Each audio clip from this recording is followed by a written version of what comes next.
잉여금의 처분의 방법은 무엇이 있는가? 이 절세 솔루션과 방법들은요, 이 법인과 그리고 경영자와 투자자가 분리가 원칙입니다. 이 분리가 원칙이라는 건 뭐냐면, 경영자로서는 소득 발생 방법이 급여, 상여, 퇴직금, 이 정도로 받아가실 수가 있고, 그리고 투자자의 관점에서 봤을 때는 이 회사의 주인인 거죠, 실제로. 그래서 투자 수익 발생 방법 자체가 배당, 자사주, 신자본환원 이런 방식으로 가져가게 됩니다. 그러면 어떤 식으로 가져가냐?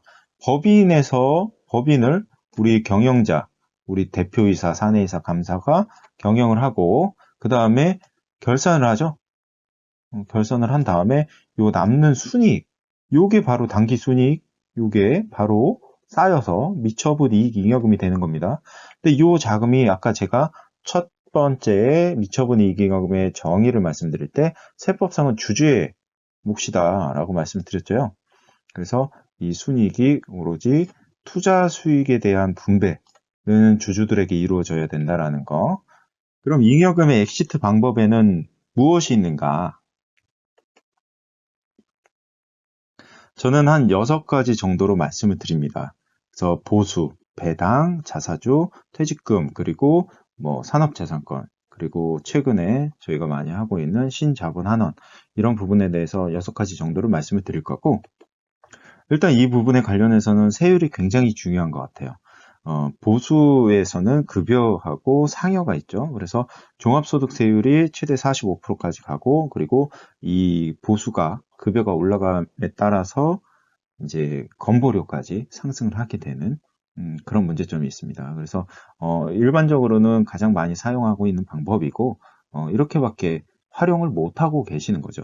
그런데 이 다음에 이제 배당이라는 것부터 시작을 해서 신자본환원까지를 잘 활용을 하시면 이게 주주로서의 권리를 활용을 하는 거기 때문에 합산해서 세율을 계산을 해보면 보수 급여 상여만 받아가시는 것보다는 훨씬 더 저렴한 세금으로 잉여금을 엑시트할 수 있는 방법이 되는 겁니다.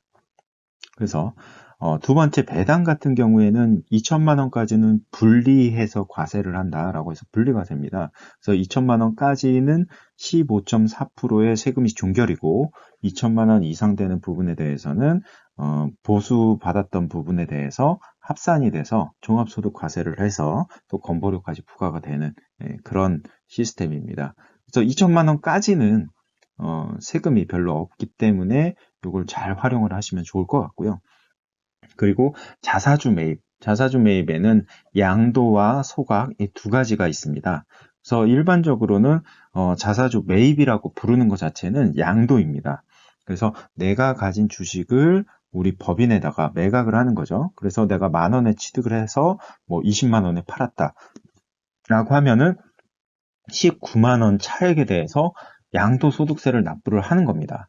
그런데 이게 2015년까지는 단일세율이었어요. 10%의 단일세율이었고 그때 당시까지만 해도 제가 최대 많이 했던 금액이 20억 정도였는데 그 세금 자체가 무조건 10% 불려과세였습니다.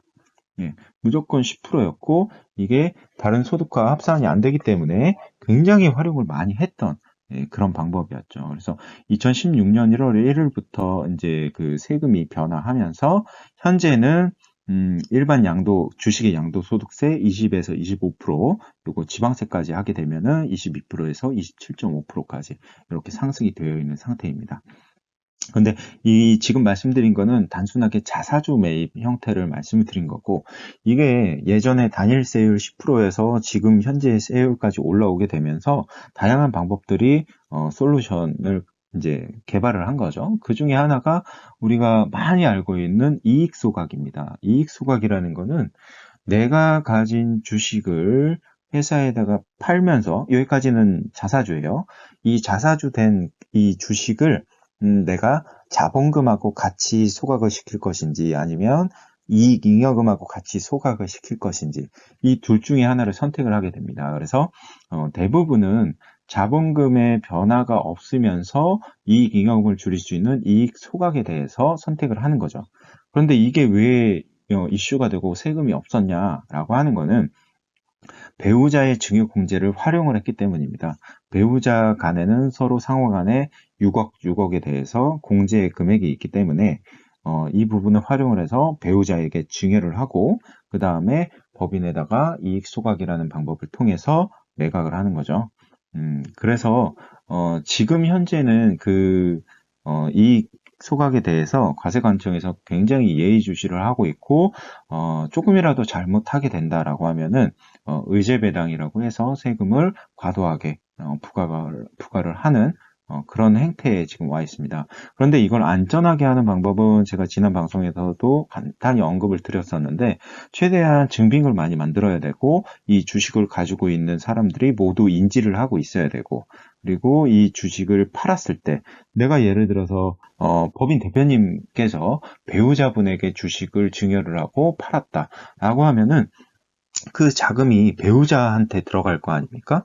그럼 배우자한테 들어가서 그걸 배우자분께서 뭐 차량을 구입을 하시던 아파트를 사시는데 보태시던 여러 가지 배우자분께서 그냥 쓰시면 문제가 거의 없어요. 그런데 이 부분을 가지고 다시 대표님이 가지급금을 처리한다거나 했을 때는 이제 조세 회피의 목적이 다분하다라고 볼 수 있죠. 근데 이거는 누가 봐도 조세 회피의 목적이 다분하지 않습니까? 내가 배우자한테 주식을 줘가지고 팔았는데 그 돈을 내가 가져와서 회사에 다시 넣고 가지급금을 없앴다. 이건 조세 회피가 맞죠. 그렇기 때문에 과거에 이런 행태를 했을 때도 저는 늘 배우자 증여와 기간과 각종 증빙들을 신경 써서 했기 때문에 제가 문제된 거는 단 한 건도 없었지만 지금 그런 문제들이 많이 발생을 했다라고 이제 말씀을 드리겠습니다. 그리고 네 번째는 퇴직금에 관련된 부분입니다. 이게 과거 최대 10%라고 써 있죠.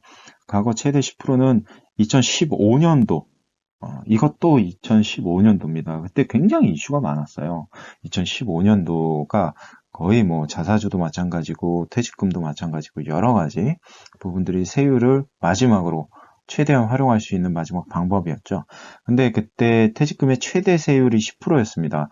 퇴직금은 10억을 받아가던 20억을 받아가던 뭐가 좋냐? 건보료가 합산이 안 됩니다. 건보료가 안 나와요. 너무 좋죠. 그래서 퇴직금은 최대한 많이 받아가야 되는데 2001년 이전에 법인들 같은 경우에는 또 퇴직금 지급 배수가 뭐 5배수, 10배수 막 이렇게까지 산정을 할 수가 있었어요. 근데 그거는 그때 당시에 퇴직금 지급 규정이 정관에 명시가 되어 있어야지만 가능했었던 부분이고 그 이후에는 2015년도에 퇴직금 정산을 많이 했던 게 3배수까지는 퇴직 소득세로 끝났기 때문에 그거까지는 인정을 해줬다. 그래서 1억을 받아가시던 뭐 6천만 원을 받아가시던 10억을 받아가시던 중간에 이제 호응제에서 연봉제로 전환을 하면서 이 퇴직금 정산을 하는 거죠. 그때의 조건은 뭐냐면 향후에 내가 퇴직금을 받아가지 않겠다라고 해서 이제 퇴직금 정산을 할 수가 있었던 부분인데 이것도 다시 그때 받아가고 나서 뭐 한 2년에서 3년 후 지나고 나서 퇴직금 부활을 하면 다시 받아가실 수가 있거든요. 근데 대부분 부활한 회사는 단 한 군데도 보지를 못했습니다. 그렇기 때문에 이 부분에 대해서는 좀 다시 한번 살펴볼 필요가 있고 그때 2015년도에 제가 만들어가지고 브리핑을 했던 자료가 어떻게 돼 있었냐면 2015년 퇴직금 정산 마지막입니다. 그래서 2016년, 2017년, 2018년, 2019년, 2020년도까지 해갖고 단계별로 최대 세율이 20%까지 이렇게 늘려나간다라는 자료였어요. 그래서 2020년도에는 20%가 됩니다, 대표님. 지금 정산하셔야 됩니다. 라고 했었는데 그때 당시에 그 자료를 만들면서도 야, 2020년이라는 게 오긴 올까? 라고 생각을 했었거든요. 근데 지금 벌써 2021년 12월. 예, 지금 12월도 며칠 안 남았어요. 곧 있으면 또 크리스마스가 다가오고.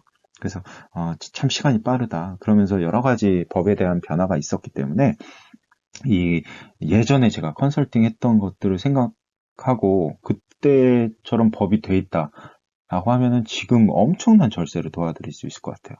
근데 지금 많이 법이 변했기 때문에 지금 상황에 맞춰서 절세 방법을 광고를 해야 됩니다. 그리고 다섯 번째는 산업재산권입니다. 쉽게 말씀드리면 특허, 상표권 이런 건데요. 저는 이거를 굉장히 위험하다라고 봐서 많이 안 했었는데 이것 또한 과거에 16년, 17년 이럴 때까지는 공제 한도 자체가 80%였어요. 그러니까 내가 특허를 10억짜리를 법인에다가 판다라고 하면은 8억을 공제를 해주는 거예요. 예전에는. 8억을 공제를 해주고 2억에 대해서만 기타소득세로 해가지고 종합소득세 신고를 하면 됐었는데 지금은 공제 금액이 60%죠. 네. 이것도 단계별로 80%였다가 70%, 그 다음에 60% 이렇게 해서 그때 70%일 때 엄청나게 많이 했어요. 특허를. 엄청나게 많이 했었는데 그때 또 저는 위험하다고 안 했던 게 이게 법인에서 도움이 되는 특허고 그 다음에 법인을 운영하면서 이 특허를 가지고 매출을 일으켜야 되는 그런 것들이 좀 있어야지만 또 이게 좀 맞지 않습니까, 상황이? 근데 그게 아니고 특허를 막 만드는 거예요. 법인에서 돈 빼려고 지금 80% 공제니까 빨리 빼자. 지금 70% 공제니까 빨리 돈을 빼야 된다. 이게 막 눈에 혈안이 돼가지고 대부분 대표님들께서 특허를 돈 주고 만드는 거죠. 그래서 그때 당시 한 4천만 원 정도 비용을 부담을 하면 한 10억 정도? 10억 정도 되는 특허를 막 만들어 줬었어요. 어디라고 말씀 못 드리지만, 어쨌든. 근데 저는 안 했기 때문에, 그래서, 작년, 재작년 해가지고, 저 밑에 지방 쪽에서 특허 관련해서 거의 전수조사급으로 조사를 한 적이 있었습니다. 그래서, 이 특허 같은 경우에, 산업재산권 같은 경우에는, 이 법인에서 이 특허든 상표권이든 이런 것들을 가지고 얼마나 이용을 하면서 이 매출이 일어나고 이거에 대한 이제 이용 가치가 있는가 이거에 대해서 잘 고민을 하셔야 될 것 같아요. 그리고 마지막으로 여섯 번째는 신자본환원입니다. 신자본환원이라고 해서 제가 0% 세금 0%라고 이렇게 해놨는데 이거는 이제 신자본환원 0%라고 이렇게 동그라미 쳐놓은 거는 신자본환원은 내가 투자한 금액을 그대로 회수한다라는 개념이에요. 그렇기 때문에 내가 투자한 돈을 회수하는 개념이기 때문에 세금은 없다. 물론 이걸 조금 조정을 하게 되면은 배당소득세를 조금 내면서 더 많은 자금을 빼올 수 있는 방법도 있습니다. 근데 이 신자본환원에 대해서 제가 지난 방송에 굉장히 자세하게 다뤄놨기 때문에 이 신자본환원에 대해서 궁금하신 분은 바로 오른쪽 상단에 제가 링크를 다시 한번 띄워드릴 테니까 그 방송을 좀 보시면 좋을 것 같습니다. 그 방송에서는 이익소각과 신자본환원에 대해서 제가 좀 자세하게 브리핑을 해놨습니다. 그래서 그 방송을 보시면 좀 더 이해가 빠르실 겁니다. 자, 이익여금 엑시트 전략별 세금 비교입니다. 10억 원을 인출할 때 발생하는 세금에 대해서 제가 좀 표로 나눠놨고요. 급여로 10억, 급여랑 상여로 10억 원 정도를 가져오게 된다라고 하면은 종합소득세가 4억 1,300만 원 정도 발생을 하고 실제로 세후 발생 금액이 5억 8,700만 원 정도. 이것도 세율이 굉장히 높죠. 그리고 배당도 마찬가지예요. 2천만 원까지만 분리과세고 그 이상 되는 금액은 이제 종합소득과세가 되는데 이게 여러 가지 계산 방법이 있고 공제 방법이 있어요. 근데 그거를 이 방송에서 어렵게 말씀드리면 머리가 복잡하실 것 같고 그래서 결론적으로는 세율 자체가 34% 정도 된다. 그리고 특허는 지금 현재 기준으로 해서 필요경비의 60%를 계산을 한 거고요. 그래서 6억을 공제를 받고 그다음에 4억에 대해서 세금을 계산을 해서 여러 가지 이것 또한 여러 가지 또 계산법이 있기 때문에 한 13% 정도 된다라는 거죠. 근데 이 방법은 굉장히 쉽지 않다라는 거 그래서 잘 알고 계셔야 되고 정말 내가 이 특허나 상표권을 활용을 하고 있는 회사들은 하셔도 무방합니다. 그런데 한 가지 더 팁을 드리면 간평을 받을 때 두 군데에서 세 군데 정도는 간평을 받으셔가지고 그 평균값을 쓰신다거나 아니면 좀 그렇다라고 하면 제일 낮은 그런 값을 쓰시면 좋을 것 같습니다. 그리고 자사주는 아까 말씀드렸던 그 양도세죠. 지금 현재 양도세 부분이고 7억 6,300만 원을 인출을 하실 수가 있다. 10억 원을 인출을 할 때. 그리고 퇴직금입니다. 퇴직금 아까 최고세율 20% 말씀드렸죠. 20% 말씀드린 부분에서 얘도 마찬가지로 20%를 빼고 한 8억 정도, 7억 9,800만 원 정도 이것도 이제 계산하는 방식이 따로 있고 근속 연수에 따라서 조금 다릅니다. 근속 연수에 따라서 계산 방법이 좀 달라요. 근데 이거는 20년으로 계산을 한 거고요. 그리고 마지막으로 이익소각은 배우자 증여 공제 한도가 다 살아있다라는 가정하에 6억을 증여를 하고 공제를 받고 그 다음에 나머지 4억 원에 대해서 증여세 이렇게 납부를 하는 거죠.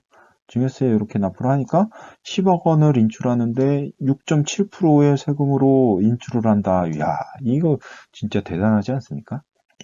근데 이 이익소각을 할 때는 반드시 증빙이 있어야 됩니다. 어떤 방식이 되든 간에 증빙이 있어야 되고 그 서류 그리고 이 임시주주총회 정기주주총회 이런 것들에 대한 서류 그리고 날짜가 굉장히 중요하고요. 그 날짜를 뒷받침해주는 그런 증빙들 그리고 저 같은 경우는 추총을 할 때 사진도 증빙으로 좀 남겨놓는 편입니다.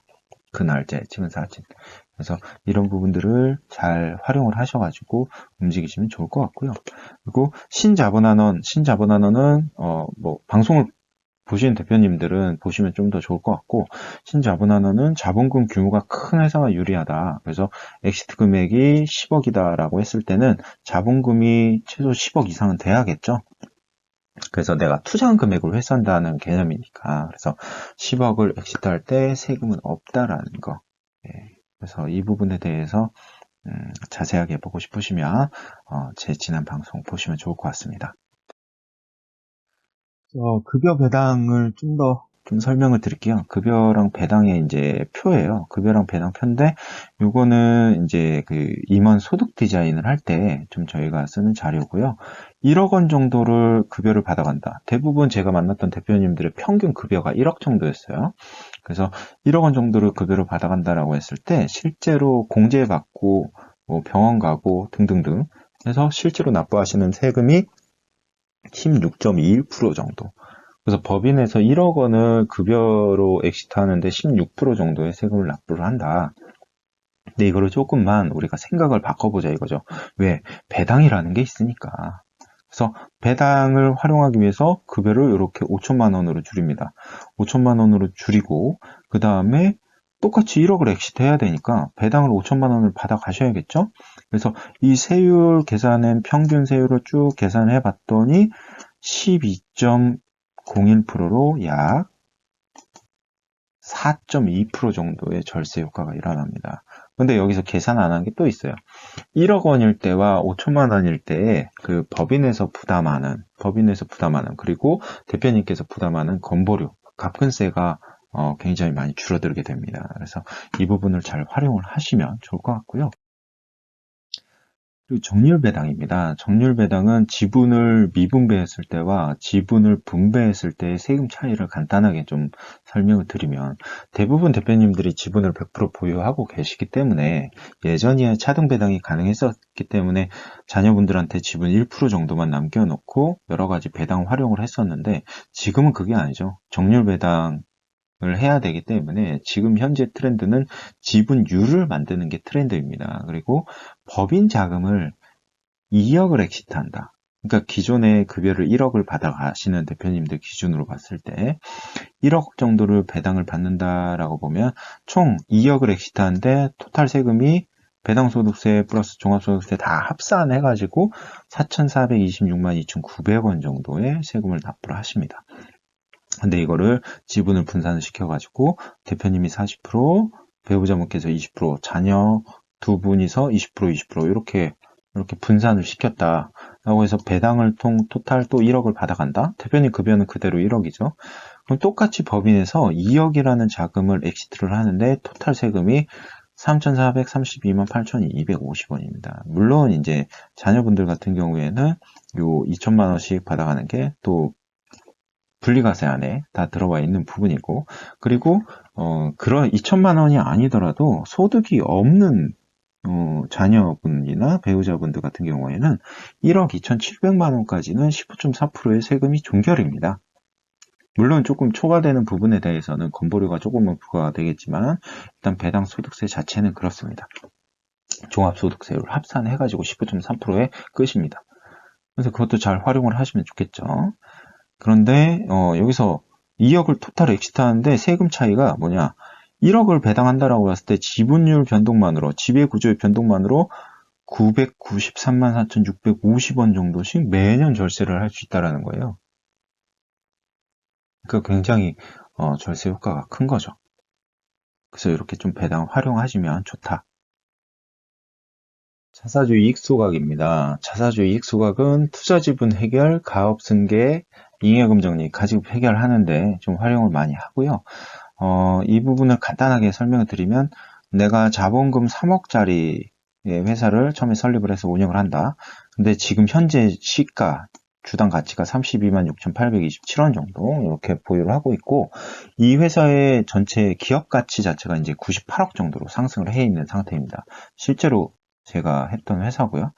그리고 증여 시가, 증여를 98억 중에서 대표님이 대부분은 100% 보유하고 있으니까 이 98억 원 중에서 6억 원 정도를 배우자분에게 증여를 하는 겁니다.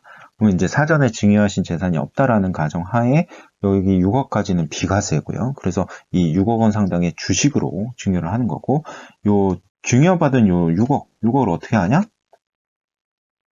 자사주 매입을 하는 겁니다. 자사주 매입을 하는데, 요게 이제 일반적으로 이렇게 자사주 매입을 해서 보유를 하게 되면은 그냥 일반 이제 자사주, 보유 목적의 자사주가 되는 거고, 그런데 보유 목적의 자사주는 특정 목적이 아니면 이제 문제를 많이 삼기 때문에 이익 소각이라는 걸 하는 건데, 그러면 이 매입을 하면서